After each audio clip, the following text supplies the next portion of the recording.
pakati pevanhu vazhinji.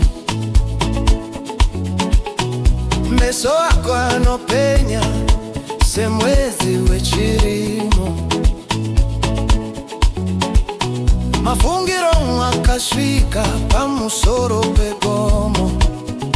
Ndikati undiye uchifamba zvinyoronyoro senzira yemazuva ose. Mweya wangu wakasunganidzwa nyuwako, hatongofambi chete tinotsvetserera. Sezvakadaro ndinoda kuziva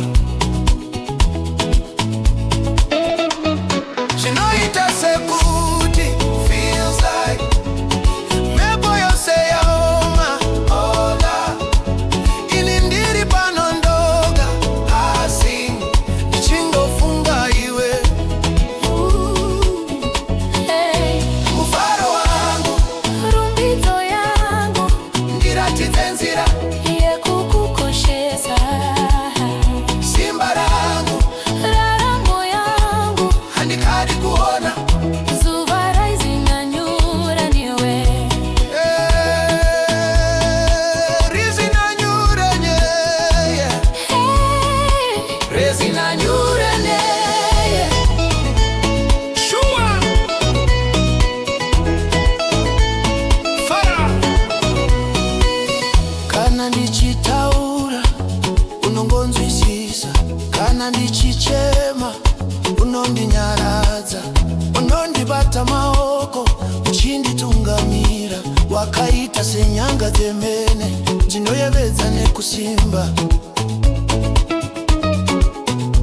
Hatina mari yakawanda, asi rudo rwedu ipfuma. Tinogara tichitamba, tichinyora mimanzi yedu yega, mwanzi inofadza.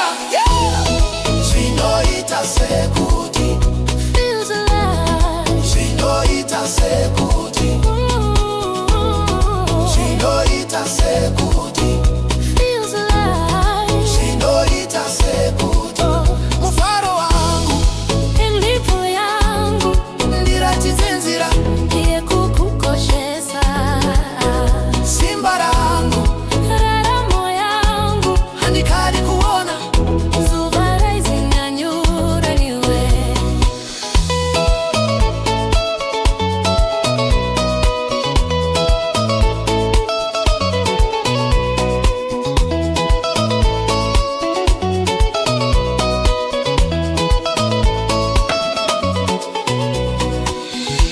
dai ndaigona kuzviitisa.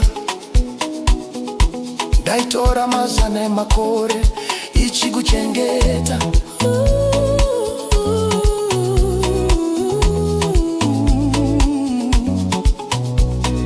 Nyika ingachinje, mhepo ingavhuvhute, asi pakakomokedu hetinete. Hatizombirambi winomemberera rudo ruye.